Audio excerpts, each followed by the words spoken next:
Victor Avila, retired special agent. You've done so much. You're now running for the position of Texas Land Commission. Welcome. Thank you so much for having me, Jaco. Appreciate it, man. Glad Appreciate to be with you. Yeah, especially on this special day. This is a day which we're going to get into a little bit, and I think it's okay with you. That is really special for you. We've actually taped this show before, and we've had some interesting, because of the topic, I believe, there was some technical attack. So you're back, and it's just how it would be that you're back on this day, and it is a special day that we'll get into. But thank you for your service to the country. Long service that we're going to dive into, and then also find out why running for the office of, the elected office of Texas Land Commissioner, and what that is. And as I've learned through you and because of you, kind of what that office really stands for and what it holds. But let's just start with the beginning. I take a little bit of a different approach. Law enforcement. Mm-hmm. Why law enforcement? Even when you were young, when did you know you wanted to go into law enforcement? I'm not one of those to say, when I was 5 years old, I want to be a police officer. No. I did have interaction as a teenager. I served with the El Paso Police Explorers, which is attached to the Boy Scouts. Okay. And they give you a uniform, and you do a lot of community service. You ride along with the police officers. You work the parade. And what that did for me is actually see the side of law enforcement, that they're actually real people. They eat, at that age, right. 15, 16. It's a person in the uniform. It's a person that has a real life like all of us. And they just happen to have this job that, by the way, what I found out is actually a very boring job. Mm-hmm. People are surprised when I say that. But because that job is most of the time very boring, it goes from boring to life-threatening in a split second. Yeah. And that's the part that people do not understand. And so I got to see that. But then fast forward through my college, when I got a criminal justice degree, there's a heavy influence of law enforcement and presence on the border. I grew up in El Paso, Texas, and the goal there is become a federal agent. And so my career started at the county level, then the state level, then eventually as a special agent with U.S. Customs Service, which then became ICE. Yeah. And then, of course, my international serving as a U.S. diplomat in Mexico and abroad in Europe. Dude, this is all the way through local law enforcement. Yes. Climbing through the ladder. Learn every time it's a new position, it's a new skill set, it's new learning, it's new exposure, taking the old skill sets and applying them.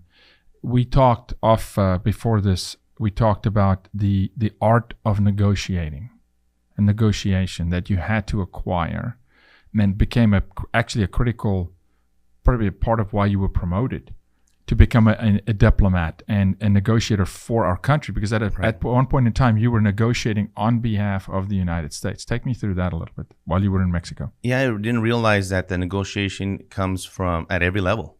Mm-hmm. From negotiating with the district attorney's office, the U.S. attorney's office, the defense counsels, and then, of course, at a larger scale, like you just said, negotiating on behalf of the United States of America in completing and putting together memorandums of understanding, MOUs, binational agreements between Mexico and the United States. When I served in Europe, in Spain, between those countries and the United States, when it came to coordinated efforts to combat human trafficking, drug trafficking, and such. So I bring that skill of negotiating at every level to this office, which this office, as we get into talking more about it, it really comes down to that, is negotiating the defending and protecting of our Texas land, because this office oversees the resources that we gain from our oil and gas industry and mineral rights. Yeah. So we sell land, we lease land. Both on and offshore. On and offshore, and billions of dollars are generated through that. And it's the number one employer in the state of Texas. And so I will continue to defend that. It's under attack right now, by the way, under the Biden administration. They don't want us to be resourceful, and the state of Texas is. And they have been trying to shut us down for the last year. I will continue to fight that aspect of it. again, negotiating, but also a lot of foreign entities, foreign governments that want to come and purchase land in Texas. Yeah. You got to vet. And part of my career is doing that. I've been vetting individuals, corporations, businesses all my career. And so this office should be, and unfortunately has not been very successful, and vetting some of these individuals that want to purchase our land. And we'll get into it here with the purchase of 140,000 acres by a Chinese billionaire who has ties to the CCP. And who's owning land currently on the border, on the Texas, inside, on the U.S. side of the Texas, U.S.-Mexico border. And we were talking about Laughlin Air Force Base, and we went, we've gone down the border many times, and we're tracking children. And actually the morning before the news broke nationally that commercial airliners were landing at Laughlin Air Force Base, which is a DoD Air Force Base. We train our Raptor pilots there, and this is no commercial airliner flies in. Supposedly shouldn't, but they were. We were there the night before, and we saw them. The next morning, the news broke nationwide, and of course, people found out that children were flown all over the U.S. But what I didn't know while standing there and documenting and tracking these kids, what you brought to light to me was, as I'm standing right off the Air Force Base, I'm standing on Chinese territory. That's right. They own. I'm not even standing in territory that's owned by an American citizen or whoever. We could argue and say, okay, well, a Chinese individual can come buy land, and that's right. Sure, but you touched on vetting. Now we know post sale, and now my understanding is the Attorney General of Texas is a great guy, Ken Paxton. Yes. They're trying to get the land back. Trying to retrieve it, yes. Because somebody didn't vet properly.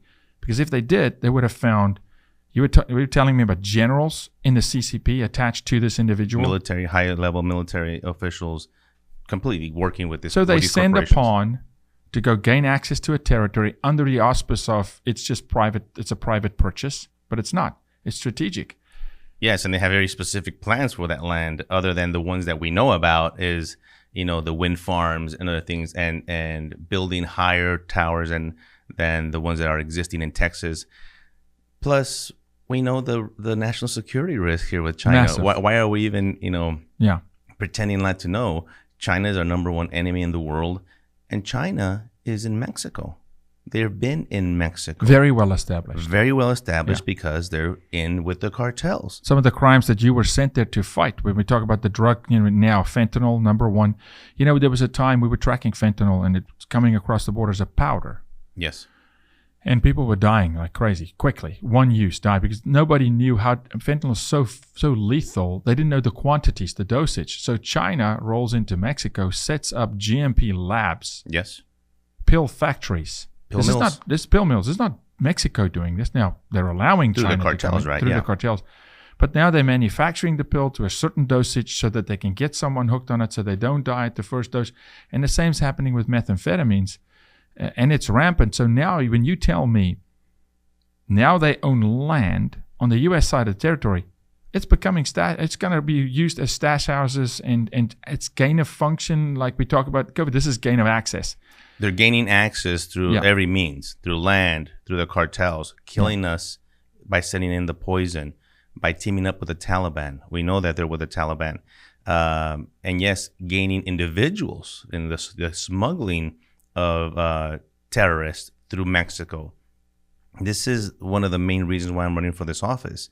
It's a national security risk. Absolutely. And public safety, because on top of all that we could talk about, the illegal immigration, is the crime associated with a lot of these individuals that have, in fact, killed our police officers, killed our American children, raped our American children. We have enough crime in our country, and obviously a crime surge right now that we're facing, that now on top of that we have foreign nationals coming into this country to add to that crime. And a lot of these individuals are prior deports that have been in this country, been caught, convicted of sexual crimes, drug crimes, violent crimes, some that maybe even I was able to secure and put in prison. They did their time, were deported, they're coming back. They're back, but They're now they're back with a friend, and that friend is called the CCP. And the CCP working with the cartel. We have enough children being trafficked in this country. It's a deluge. I mean, we can't keep up. It's so hard. Having children come across the border for whatever reason, whether it's to be trafficked or whether it's to pay off debt bondage or to bring drugs over or to gain access at border point. You know, we're talking about young single males, military age, flooding across the border, thinking that they have China as a mechanism behind them that funds operations to the cartel. This is a national security risk. There's no question. I mean, would you agree? Absolutely. It absolutely is. And I also want to add that, and I want to thank you for everything that you bring to the attention of human trafficking. But you and I know that this has been going on for a long time. It just happens to be that human trafficking has become more aware, which is a good thing. But I've been dealing with it for many, many years. And I'll give you a quick story. In El Paso, Texas, we took down a hotel. Actually, it was a motel with a smuggler, illegal aliens, all adults. But my partners were in there interviewing the smuggler while I hear one of the female illegal aliens yelling, asking about her daughter. And I said, what are you talking about? There was no kids in the motel. She says, no, pointing to the smuggler has my daughter. So we go in there, press him, and eventually he gives up the information of where, in fact, he has this lady's daughter. We suit up, hit a stash house in El Paso, Texas. In the U.S., and hit it, and we discover 18 children in the room with 4 adults. None of them, obviously, they're next to kin. One of them being that lady's 18-month-old daughter.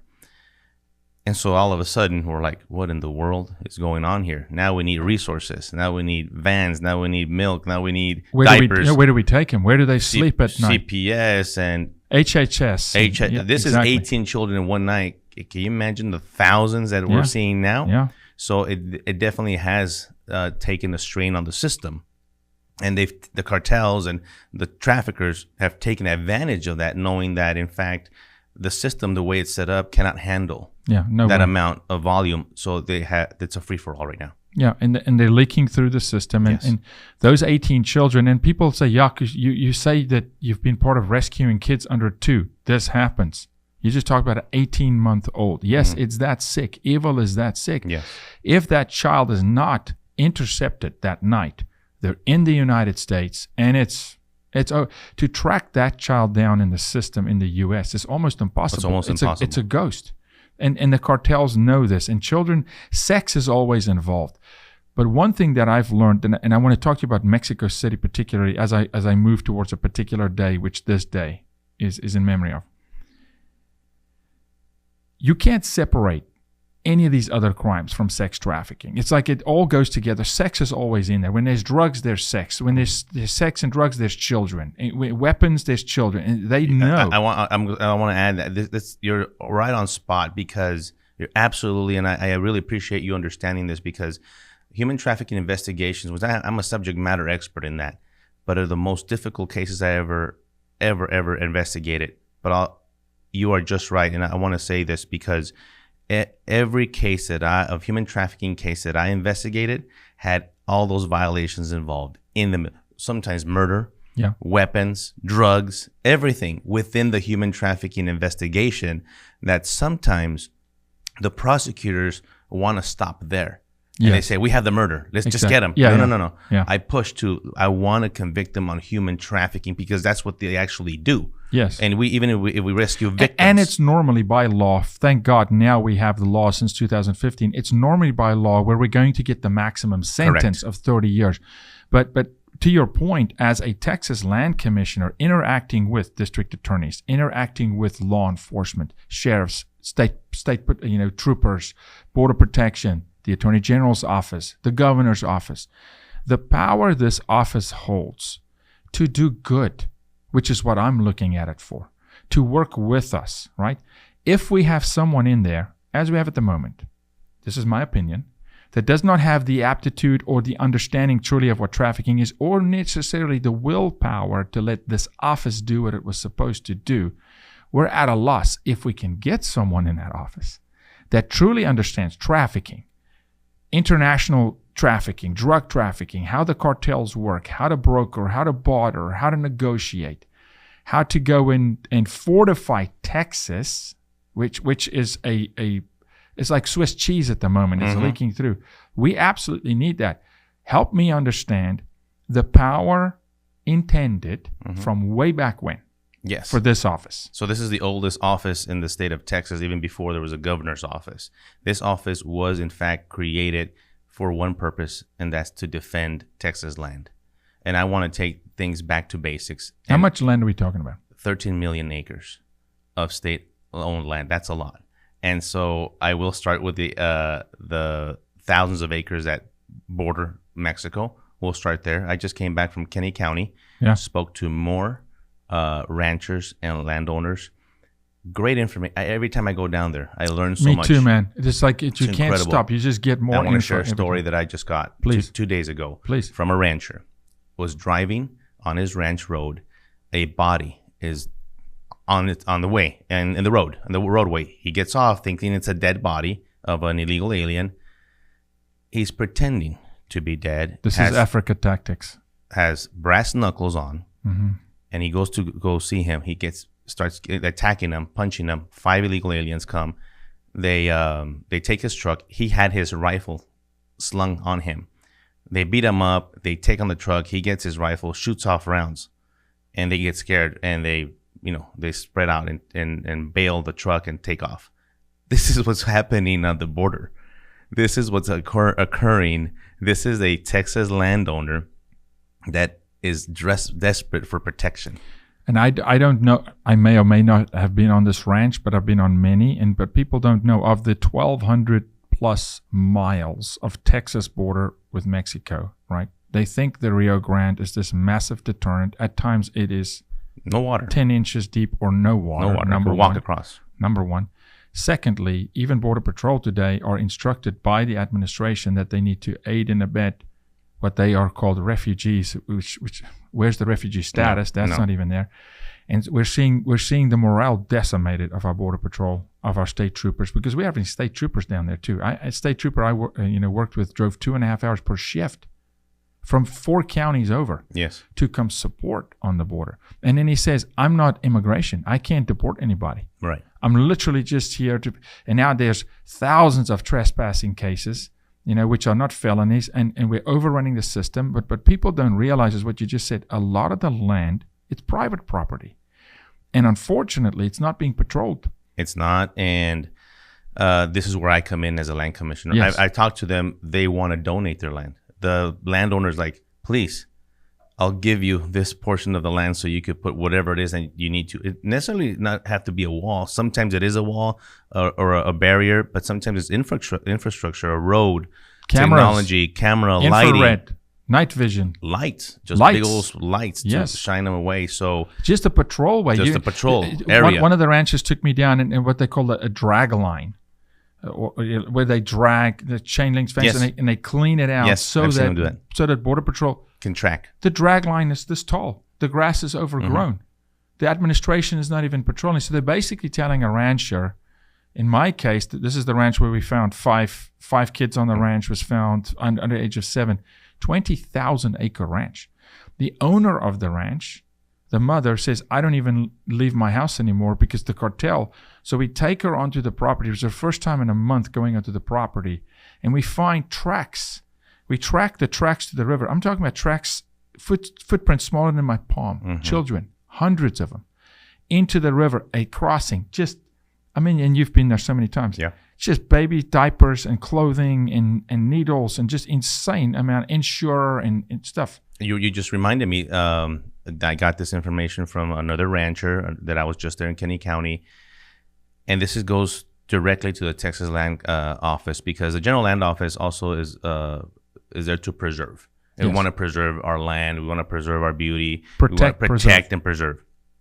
Well, great point. She says all these ranchers that have their livestock, their cattle, are having to lease. Listen to this. Having to lease land to put their livestock on another property because there's just an enormous amount of trash that is being left by the illegal alien traffic, and their livestock gets sick because they'll eat it. The cows will eat it, and so I'm like, so you talk about preserving. They're also, if you think about it, eroding destroying our land. No question.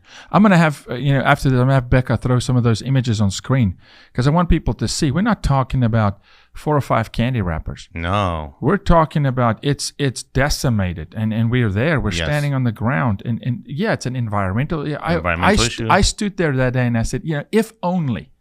If you don't even care about the children that's being trafficked, that's being brought through a cartel zone right before they even get to the border, they've got $15,000+ of debt to work off. The mothers, the cartel will kill them if they don't.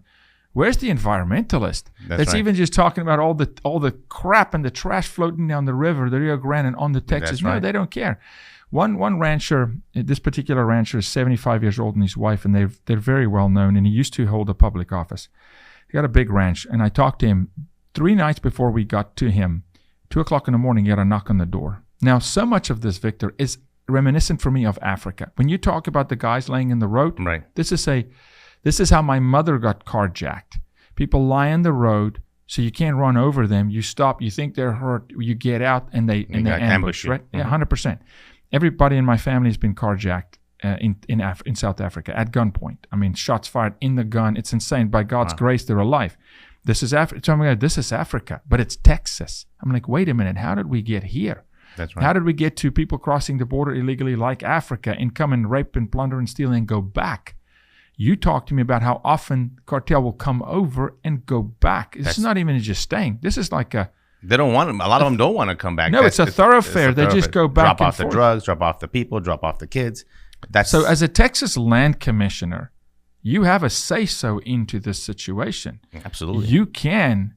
So then I ask myself well, where's the current land commissioner? Like, what is happening? How do we sell land to China? How does this happen? I want to pause there because I've said this for a long time. I believe in term limits. I believe that if someone tells me they want to be a career politician, that's a reason for them not to get into politics. Okay, because the elected officials are there to go solve problems, right? Okay, pause. Why is it important to you? Obviously, you have a life of service as law enforcement because walk me through you arriving in Mexico City as a diplomat. Yes. And what happened today? Mm-hmm. How many years ago now? 11 years. 11 years ago today. And it happened to be, this is the first year that I remember it happening on a Tuesday, and today is a Tuesday. And my career led into being a diplomat, still a special agent, but now you're there in a different mission, pursuing the mission of the United States, helping Mexico. And I thought there was going to be the diplomatic world that you kind of imagine. Mm-hmm. That didn't exist in Mexico. There was a little bit of that, but most of it was hand in hand with the government of Mexico. And I'm talking about operational police work on the ground, training, you name it. Nonstop, the most I've ever worked in my life. That office, still when I worked in the trenches, not what you thought the diplomat in the suit was going to be. Parties and wine. No, it was not, and it was is the most I ever worked in my career. And our office was the busiest office in the world, the ICE office in Mexico City. So just overwhelmed. Not only just what we're facing in Mexico, which was enough, but also the requests from the offices from within the United States. We need to look for a fugitive. We need to locate a witness to get. Oh, you can imagine. But wasn't this the same time? Correct me if I'm wrong. But wasn't this the same time when really at the height was kidnappings and ransoms in Mexico City? At the height, people killed and displayed and that whole deal. I saw the bodies hanging from the bridges in Ciudad Juarez. 350 murders a month. I thought at that time Mexico couldn't get any worse, and I was so wrong. It's gotten way worse, and so. It's kind of hard for me to fathom how bad it's gotten, but here we are. And so that was my assignment in Mexico City. We fast forward 11 years ago, I should say, back to the future of February 15, 2011. Agent Zapata and Agent Jaime Zapata and I were sent on a kind of a dubious assignment to go pick up some equipment from our Monterrey counterparts, ICE agents. Driving from Mexico City to Monterrey is about 11 hours. Wow. And so it's a long drive. We were going to meet in the middle. We ended up driving a little bit more than them, about 6.5 hours, picked up the equipment. We're driving back. On the way back past San Luis Potosí, at this point, we're about 4.5 hours from Mexico City, north of Mexico City. we get ambushed by 2 SUVs full of Zeta cartel members. Now, at that time, we didn't know there were Zeta cartel members, but they force us off the shoulder we're in an armored Suburban, to the right shoulder, AK-47s, about 8. I always say 8 to 10 shooters. We only got 8 of them, but I think there was more at the time. And they surround us. There's a lot of logistical things that I wrote in my book about it. Eventually, there was a lot of commotion. My window was rolled. My armored window was rolled a couple of inches on my side. And by the time all the chaos that was going on, 2 of the shooters introduced an AK-47 and a handgun through the window crack. And I raised the window and caught both barrels of the guns. And they started wiggling those guns. And I posted myself. Now, keep in mind, the back of the Suburban is full of boxes. And all of this, by the way, we identified ourselves, I did, as Americans, U.S. diplomats, U.S. Embassy employees. This vehicle is a diplomatic vehicle. Look at the license plate. Let me show you my diplomatic password. But these guys had evil in their eyes. None of this. By the way, they corroborate this in the trial a few years later in Washington, D.C. That in fact they did hear me. They knew we were Americans. And without notice, they opened fire into the cabin, striking Agent Zapata multiple times, lethally in his leg. And I got struck 3 times, once in my chest and twice in my left leg. And tried to get out of there, crashed the vehicle. And long story short, ended up in the middle of the highway for 40 minutes trying to be rescued by someone that we could trust. Now, you can imagine in Mexico, the corruption runs rampant. 3 of the individuals, even in the federales. I thought 3 of the highest level of the Mexican federal police at that time. One of them that actually responded to me at the hospital. They're all in custody right now as Sinaloa cartel members. So this is what we were dealing with on a daily basis. And so I only called the one person that I trusted from the federal police after calling the embassy, and they came and sent the military and the police to rescue us. But this is 40 minutes later. We got helicoptered out of there. Agent Zapata tragically lost his life in the line of duty today, 11 years ago. And so it's a somber moment. It's a hard day, but it's a day to remember him. And it's important for people to know that there are people out there serving to protect you every day. He gave the ultimate sacrifice in defending the homeland against everything that you and I are talking about today. I'm an immigrant. You are the son of immigrants. I say this often. We're not just free because of a set of documents. Sure, we support those documents. The ultimate document, the Word of God, and then the Constitution, the Bill of Rights that supports the Word of God. We have unalienable rights. But still, someone right now, as you and I are sitting here, are fighting to preserve freedom. You are fighting. It's fought for. It's bled and died for. I mean, this is how freedom comes to be. It doesn't just happen. No. It's because men and women give their lives, like Agent Zapata, a friend. On this day, a somber day, if I may, your wife shared with me the other day that this day, every year, she takes off. Mm-hmm. And she's here today to support you. I don't think, and if people do, forgive me, but I don't think many understand that one, there's a human being in the uniform, and the whole family serves. That's you right. You can't have a father or a mother that puts a uniform on in the morning, gets in a car or whatever, or in a military vehicle, and goes off and go, well, now it's leaving. It's the whole family. It's a lifestyle. It affects the children and the wives and the the next of kin. They all serve. So for you and your wife, and today we celebrate Agent Zapata and his family, and God bless him, and thank you for that service. But this is why it's so important to me that when someone wants to go run for an office and represent the people, maybe they haven't served like you've served, and you've served.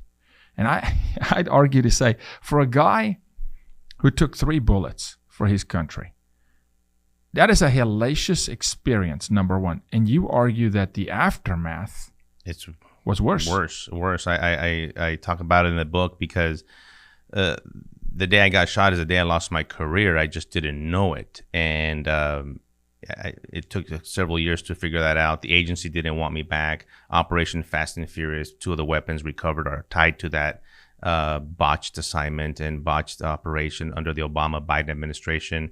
So a lot of things. Yes, my family and I paid the price. We got the short end of the stick for sure. Somehow the government was very good at turning the tables. Like somehow I did something to the government, which all I did was serve, and I, like you said, paid it blood, sweat, and tears. Yeah. And but I do owe it. I owe it a lot to God and my wife for the support that she and my kids have given me, and the reason why I'm here, because there were some very dark days after the shooting, years in fact, and now we're in a better place. But now I have the passion, because so I can't be a special agent, but I'll tell you what I'm going to be. I'm going to be a change agent in this office, and I'm going to change what the status quo has been here for years, where it's a rubber stamp. Oh, it's been like that. Well, it's not going to be like that with me. Tell us a little bit why. You told me, and I want you to share with the people why this office is a rubber stamp, but it's older than the governor's office. Yes. Protecting the land, preserving the land, also miles into the ocean floor. The oil rigs that we see if you go out Galveston and you start seeing oil platforms, that's under the control of this office. Yes. We're going to talk a little bit later about a lot of that money funds the school systems. I mean, this office is massive, but you've been shot 3 times. If I can remind you, on this day, you lost a comrade in the fight on this day, and still you want to go serve some more. Tell me why. Why still serve? That's I tell people to look at it this way: whatever you do for a living and how you get your earned income, you cannot. One day they tell you can no longer do that anymore. And so for me, I struggled with that identity. That law enforcement was my part of my life. It's part of my identity. It's a calling. I did have to separate it. That it's not who I am. It just happened to do what I do. It just happens to be that identity is a very strong one. Because even my family, even my friends, they just attach that he's a law enforcement officer. It just comes with the territory, right? So the natural progression for me was public service. And yes, it happens to be an elected position, but doesn't mean to me the word politician. I'm still not that. I'm still the same person. Yeah, I just happen to applying for a job that the people of the state are going to choose who they want, and that's what I want, is apply for this job. Because when I did the research for this office, the first thing I found out, and people were telling me, is that, oh, wait a minute, Victor. Well, this office is used as a scaling point, to get to higher office. Like a step stool. It's a stepping stone for this office, for the other offices, for attorney general or governor of the state. Well, what about the actual duties and scope of duties of this office? What happened to that? Nobody seems to do anything about it. Or in fact, because they are not there for that reason, you get debacles like the Alamo. You get debacles like not being able to deal with hurricanes and Hurricane Harvey and natural disasters and mitigation and serving the people of Texas. And vetting. Yes, vetting again. You worked Katrina. Yes. In 2005. In Louisiana. Yes. But a lot of the Katrina refugees, the transplants, are in Texas and in Houston. Oh, yeah. And all over. And you told me a story about, how there was no vetting. No vetting. And all of a sudden, crime downtown Houston's through the roof. And I'm not saying there. everybody that came from Louisiana is committing crime, but I mean, it's a process. It was a big process. When chaos ensues, there's no time to then have a plan. Unless that office, whatever it is, president, governor, school principal, it doesn't matter, CEO of a company, unless you are in routine, in rhythm, prepared and ready, willing, and able, right? As an athlete or as a soldier, I served in my country. Unless you're ready, when the moment strikes, you will not know what to do. And so it tells me that when those things happen, Katrina happens in another state, but hey, it's coming over here. It happened in Hurricane Harvey. Or Harvey happens, right? If that Texas Land Commission office, right, is not on point and ready to handle those kind of things, it will be a debacle. It will be botched. And you see, and I'll use this. I usually don't say this, but there's opponents that'll leave it up to the experts, and I'll have a staff that'll take care of it. Well, maybe that's the case for this office, but I myself, as a land commissioner, will know how to do that because I have the crisis management experience. Because I've done it. Yeah. So I will share with the experts my experience, just like I have the experience with the negotiating the border and everything else. I will negotiate that as well. So as you can see, this is a very, very important office that touches on a lot of parts. And and the school system being the next one. The public, the school fund. And that school fund's derived from natural gas and oil. The money, oil, about $16 billion. Yeah. That goes to our universities and our schools. And often misappropriated. Very much so. I will challenge that money. I will see where, because they tell me, well, that's legislatively appropriated money, Victor. And again, rubber stamp. You can't do anything about it. It just goes to the schools. Well, no, I will challenge that money, because the school systems, as you and I sit here, are out of control with teaching critical race theory, comprehensive sex ed, and all these issues. Plus, on top, they want to do whatever they want to do, not following the orders of our governor, when, in fact, our governor says you don't have to wear a mask. But Dallas ISD doesn't care, and they force your kid to wear a mask. Well, if we're doing all that and they want to do that, why does the state of Texas continue to send them the money? I will challenge that money, because that's what's going to get their attention. When they used to get 10 million, and maybe they only get 2 million this year. Oh, they're going to change. They're going to change. Oh, they're going to start. Absolutely. Truth will come back to the surface. Oversight, to that degree, or just checks and balances. Just, zero budget accounting every year, saying, hey, are we appropriating these funds right? Or are we funding bad guys? That's right. Are we funding bad guys in our own system? Because, we fight for children. That's what Right. we do. We've been fighting sex trafficking for goodness. I mean, since it came into our lives in 1994 with my sister being trafficked. And so here it is. And it's prevalent throughout, but it's in the school system. Yeah. Oh, yeah. It's in foster care. It's in CPS. It's in the state. It's in the state. It's here. We definitely do Houston and El Paso. Yeah. I'm sorry, Houston and Dallas, Fort Worth being the number one areas in the country. Yes. For sex trafficking in this state. In Texas. In this state That's of Texas, I don't want to unacceptable. be known for that. I want to. Oh, by the way, Unacceptable. education, 34th out of 50 in the state of Texas. 34 out of the 50 states. That's also unacceptable. What is this money doing? But this money we're talking about, and I say this to people: when you fight the exploitation of children, you almost fight every fight. Because now, we're consulting on 20 different political campaigns, from county judge campaigns all the way through presidential races and land commission, to having this conversation about what these guys do. And you find out that it proliferates through everything: Yes. education and children. So inner city communities, when we start talking about school choice and property tax and all these different kinds of things, I look at this office with complete new eyes. Honestly, you've just brought a complete new lens to me. I in a way, wish I had this information like years ago. I just didn't know how powerful that office can be in fighting good fights, in calling the good to rise up and pointing out, what I call the cockroaches of society. I will use every ounce of authority this office has and jurisdiction. And before we end, I want to make sure that people understand that veteran benefits is probably the biggest one that this office also oversees at the state level. And again, I will do things that have never been done with this office when it comes to veteran benefits. I want our veterans processed off the street. I will build facilities for them to get them off the street and get their paperwork and administrative paperwork, their ID, medical, whatever it is that they need to do to get them through to the VA system. I don't want to house them. I want to process them, because all I see is illegal aliens being processed. Absolutely. In all these camps that are popped up all around. Billions of dollars. Billions of dollars. There's a camp in Texas, and I don't want to give a location because I don't want a bunch of people to show up there because it's dangerous, but there's a camp with a soccer field. Oh, yeah. Where they can house 10,000 children. The facilities will make private schools look like nothing. And the U.S. taxpayer paid for this, by the way, without voting for it. It's just by default. But we can't take care of our veterans, our own children, our own foster kids, our own 300 to 500 kids that's on the street being trafficked in Dallas alone at night. I got kicked out of the facility down further south in Texas, a new one that popped up not so long ago. I got in and I was impressed and actually kind of in awe of how the state of the art that these facilities are. Incredible. In the middle of nowhere. Yes.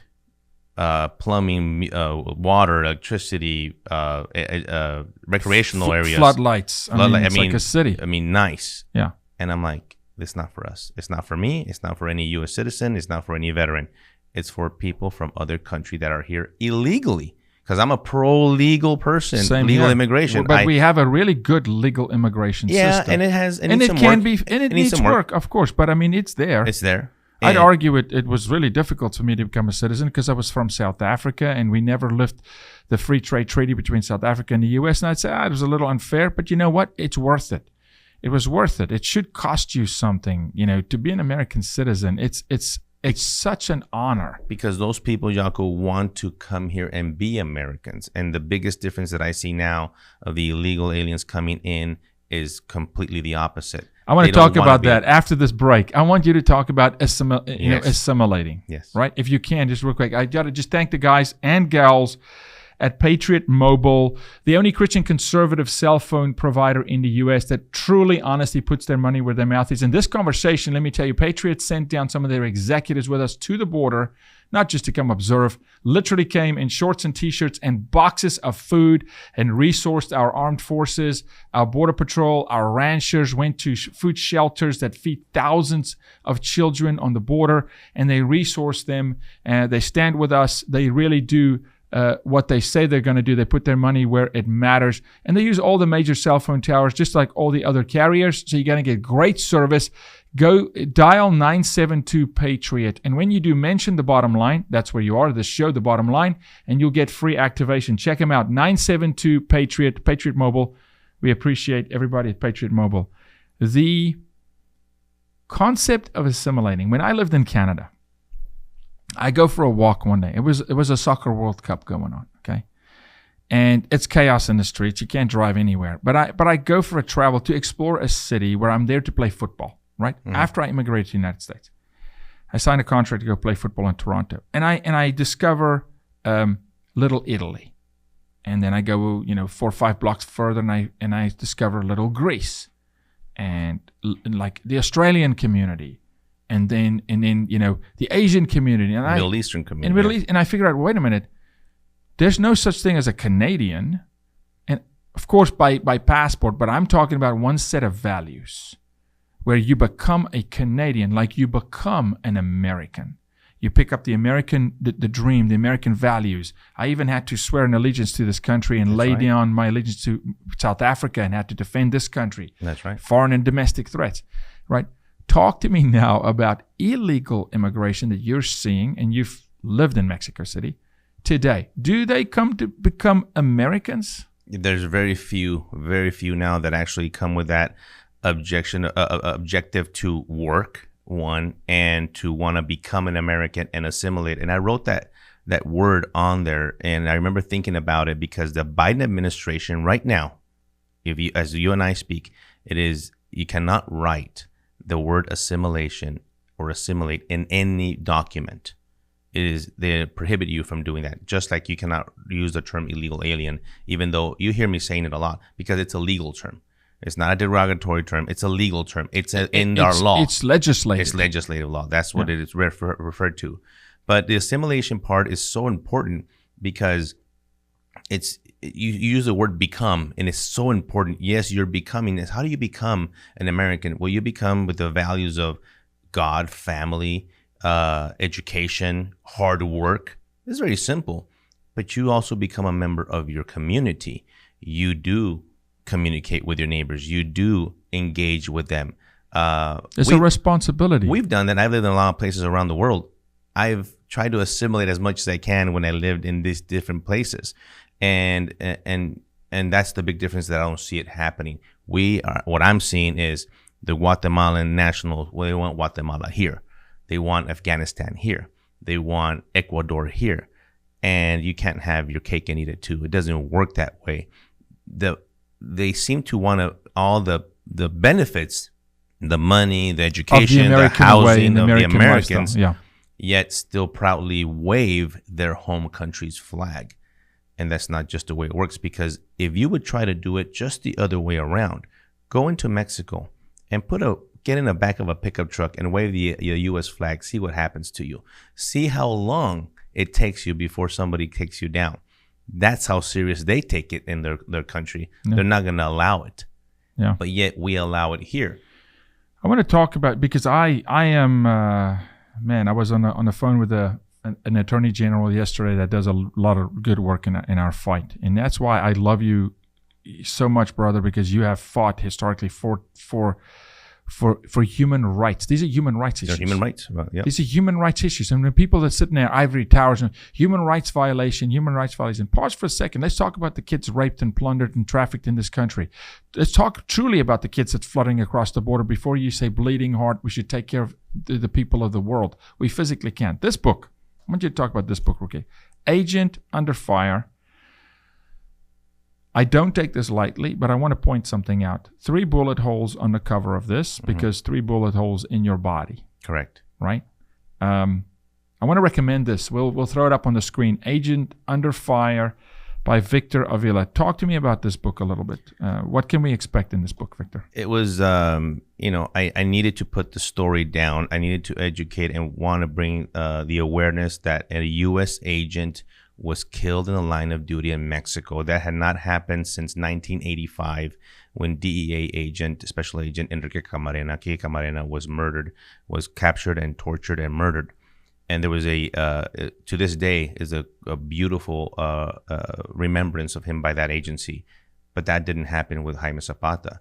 As you and I, on this day, I want you to tell me if you in fact will see anything on the news, will in fact see anything on the internet from ICE or DHS honoring Jaime. You will not. And it's very sad. I will do it. It's my duty to do it as a survivor. And so part of this book was to write it. Yes, it's a tragic story, but I want people to know what we went through. So I tell people who I am. I obviously have a career and I talk about some drug cases that I did. I talk about human trafficking because that's my passion. And I put a very serious case. I'm not going to give it away, but one of the most horrific cases that I worked in New York City. I put it in there because people still tell me that, is it true that human trafficking happens? So I put that example in there and then go into detail about the whole process of this ambush that we went through. And then at the end, I went through an identity crisis where people started referring to me as, oh, Victor is the guy that got shot. Or Victor is the guy that survived the ambush. Well, I'm a lot more than that, right? Yeah. I am a husband, I'm a father, I'm all these other things. But I'm also a border security expert, and I know. So I said, I'm going to write about what I know and what I would do to solve all these issues. Not just regurgitating the problem, but real solutions. And you're going to read those. And if you read them today, you think I wrote them today. I wrote this book a little over a year ago. And it's as relevant, probably even more so now. More so today. Because I talk about the wall, I talk about asylum, I talk about sanctuary city policies and how that's heard in the defunding the police and all these issues, bail reform. This was at the end of the George Floyd, so I mentioned a little bit about that, about policing in America, how we've shifted from taking the power away from our sheriffs and police officers, and all of a sudden the mayor is running the show and telling them what they can and cannot do in Portland, what they can and cannot enforce. Yeah, good luck with that. Yeah, so all of that is in there at the end, and a real world solution. What I would do with Border Patrol, what I actually would do with the border, and I think you'll go through some emotions because the aftermath is also in there, and how my family and I were treated. Yeah. Look, I say this. If someone, I meant to say this earlier, someone has served, got shot 3 times, and he says, I'm back for round 2. Yeah. I'm ready. I'm ready to serve again. That's my kind of guy. I'm just, people know this about me. I think I came out of my mother's womb and the doctor just said, well, this one was born to fight. You give him a purpose, otherwise he'll end up in the octagon probably and fight where he can get hurt.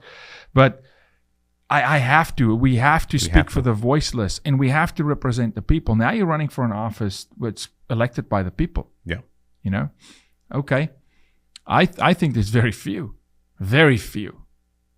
even in a party that I support that truly keep that in the frontal lobe where they go, right. I am elected by the people. I'm here to represent the voice of the people. I'm here to fight for justice against injustice. I must do the right thing. And the right thing, I argue, is we find our answers. What's the right thing? It's in the Word of God. It is all men are created equal. It is everybody does matter. It is defend. I say so much of what they fight for today in this country. I'll say, well, it's in there. It's in the Constitution. You have it. You have the First Amendment. You have the freedom of speech. We don't have to completely break the system for you to come to a realization, oh, now I have freedom of speech. You have it. You're right. You can live your life the way you want to live your life. But we can't start superimposing and enforcing others unless, I argue, there's an other motive. I want to bring faith back to this. This is our system, the political system. I want to bring that faith back to where people see that, in fact, we elected this representative because that's the way it's supposed to be. Yeah. We've lost a lot of faith in a lot of these, even within our own party. You're just demoralized, like, well, we thought this guy or this lady was going to go represent us, and as soon as they get to this higher office, whether state level or federal level, they do nothing, or are incorporated in doing other things for the establishment, whatever you want to call it. I want to be able to bring that faith back. That in fact, they're like, Victor is there. Wow, he's actually there's an agent on the wall. There's a guy doing what he said he was going to do. That's Ezekiel 33. We have a watchman on the wall. He understands his job. He was actually trained for this job. Yes. Overqualified. I'd argue overqualified. Even. You can do this job. You just based on what you've done, you can do this job. My question is why has it not been done? And then it raises a question to me now by default, because that's how I am. We fight in all 50 states. Now, you caused a problem for me. I'll just be honest with you. It's a serious problem that I've been dealing with for the last 2 weeks. You've really put a workload on my shoulders, but in a weird way, I thank you for it. But now I'm starting to question every one of those offices in the states where that office is prevalent, and I go, okay, well, what else can be done by elected officials to help us protect and preserve children, to save communities that is not being done, right? And so it's like, I got to go turn every rock now and say, well, are you doing your job? That's are you doing your job? And so it's easy to look at governors because I think people have a general understanding, I think, of the purpose of a governor, the purpose of a senator, state senator, U.S. Senate, Congress. But land commission, good night, in the state of Texas, there's a reason it was the first office. That's right. There's a reason for that. And you touched on the Alamo. And so I'll say this, and please disagree with me, Victor. Please do not just agree with me. But this is a bipartisan issue. This is not protecting and preserving Texas. Who gets to buy land? Which foreign entity controls land, rite of passage, roadways, bring stuff in and out of our country? That should be a concern for every single American, red, white, blue, libertarian. I don't care. You must, as a liberal, as a libertarian, as a conservative, want someone in that office that's going to uphold law and order. The entire state. I'm not running to represent a certain part of the population. I'm running to represent the entire population of this great state, from El Paso, Texas, to Brownsville. Up from the Panhandle down to Beaumont. That's what I'm looking at. Everyone deserves law and order. Everyone deserves protection. Everyone deserves public safety and to be safe in their own community. I think that's the epitome of every elected office from the ground up, from your city council to your county commissioner up into the level, is that you should always have that in mind, is the safety and security of your citizens. I'm not going to let you go yet. I'm sorry. I got a couple of questions. Is that okay? That's fine. At the height of your Mexico City experience, prior to the incident, because that was right immediately your airvac, and that's your end. And I'm assuming, did you go to a hospital in Mexico City first? In San Luis Potosí, we were medevac, and then from there they got me out at 3 a.m. to Houston. Which I assume, but Agent Zapata did not have that privilege to make it to Houston. Did they declare him deceased prior to arriving to the hospital? No. At the hospital, the doctor came in and told me. He was fighting for his life. Yes, and I remember telling the doctor there at the hospital to please treat him with dignity and respect, because when we showed up to the hospital didn't know that we were Americans. They assumed, obviously, because of the way we looked, that we were Mexican police officers. And I did not tell them on purpose. I was petrified. And I talk about the book of the fear that set into me. Because who's with you? People like, were you afraid when you're getting shot at? No, I never felt anything until we were going to the hospital. I was convinced, like I could tell you right now, that they were going to kill me at the hospital, because I've seen those cases and I've investigated those cases where the cartels find out that in fact they left the survivor, and the hospitals sometimes the hospitals are in on it. Yeah. And so I was just petrified, is the word I use, that fear, that I didn't tell them my name. I didn't tell them that we were Americans. I refused any IV or medication because I wanted to be in all my 5 senses. And after being shot 3 times. after being shot. The bullet in your chest. Sorry. Yes. And please stop me if you don't want to get... talk to me about the right side. Very, very fortunate. It went in and comes out. Missed the lung. Yes, missed the lung. I still have a bullet in my left leg. I get an X-ray about once a year, make sure it hasn't moved. It didn't travel. Yeah. So the doctors, both of them, the one in Houston and Mexico, said it was just too intrusive to remove it, so they left it there. It's scar tissue. It's encapsulated. Is it close to the carotid? It's like a 0.02 millimeters from the carotid. Yes. Which is, I'm assuming, and correct me if I'm wrong, is the blow that Hyman took with an AK round through the carotid. Now, AK, for people that don't know, and I've got too much experience with AK because it's an Africa weapon. That bullet at distance, it actually tumble.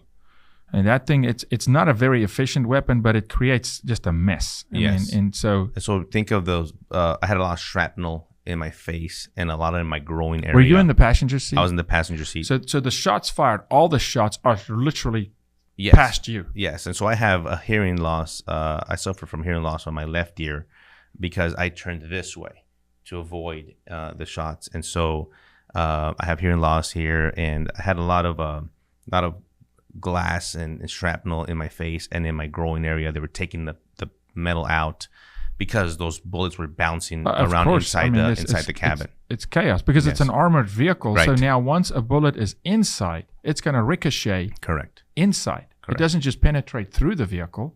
So, and I have pictures that I show where I guess I opened my legs and the shots are in the seat. Yeah. It's incredible. I'm telling you, I'm here by the grace of God. By the grace of God. Yeah, no, God decided that day. One time, one person asked me, it sounded very rudely, like, how is it that people sometimes, I went through this, and part of the trauma is, why did you survive and Jaime didn't? How is it that you survived after being shot at over 100 rounds? And I didn't have the answer for that. 100 rounds is fired at 2 people. Yes. To it, did you have any opportunity? The only answer you can have to that, and I'll give you an answer, just as a lover of Jesus, as God is my king and I'm ordained, I'll tell you this: God gives and takes life.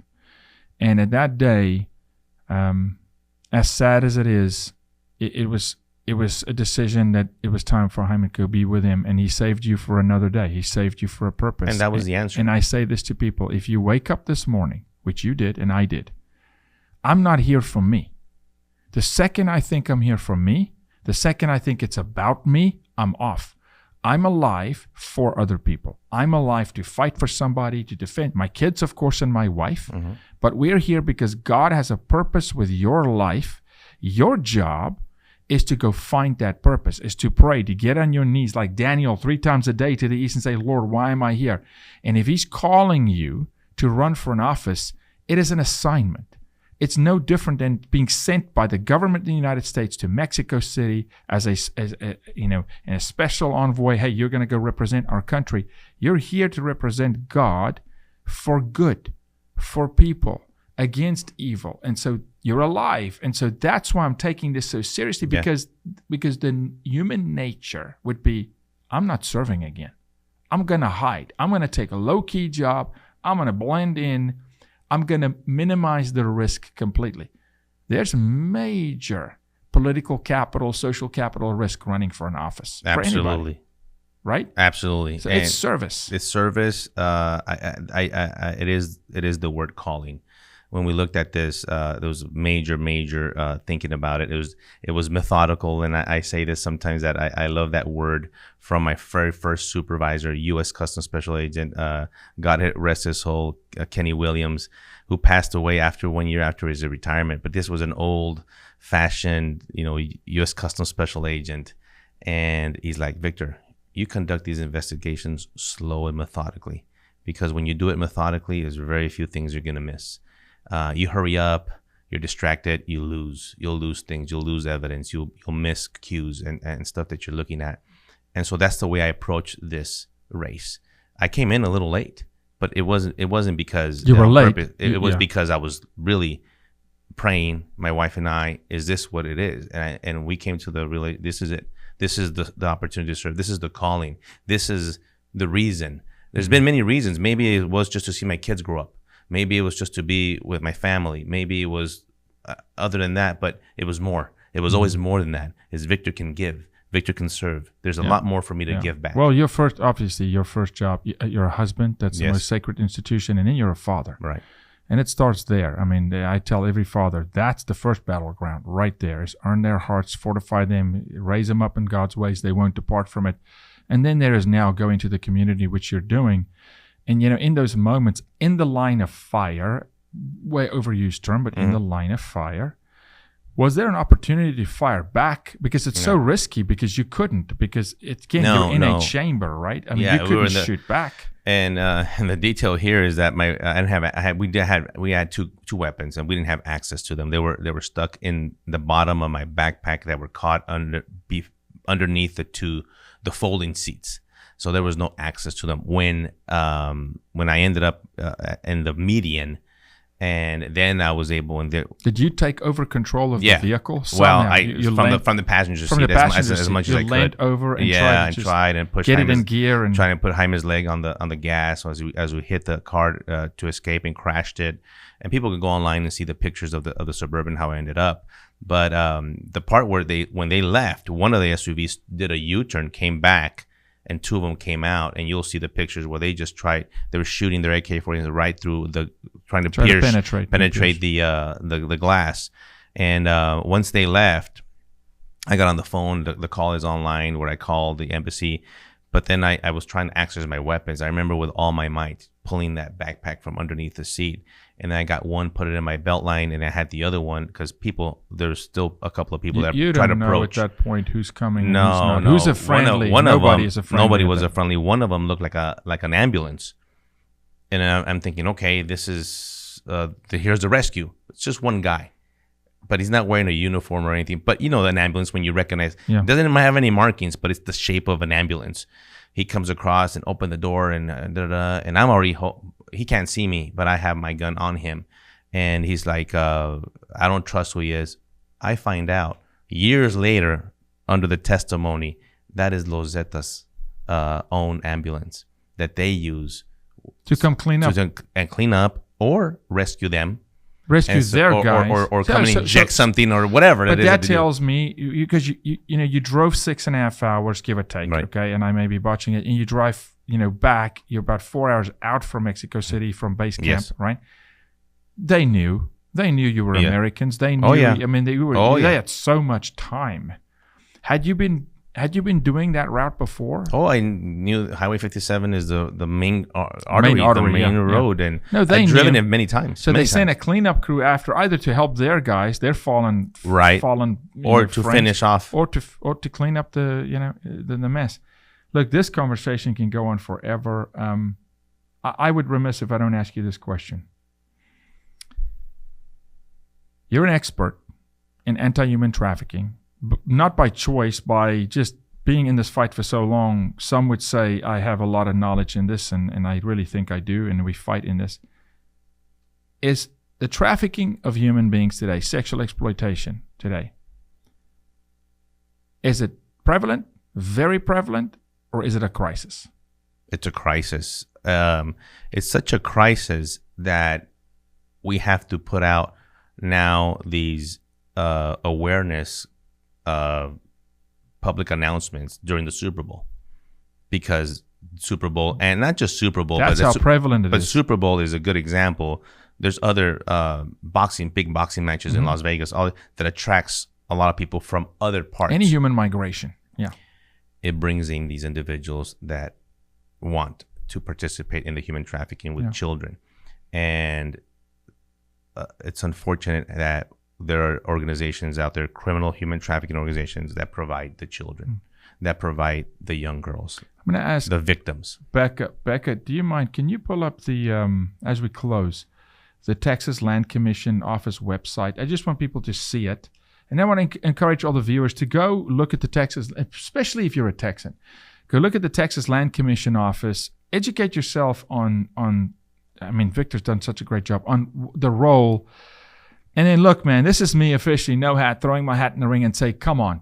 Let's get a soldier, a guy that has stood for this nation, a father, a man of God, a husband.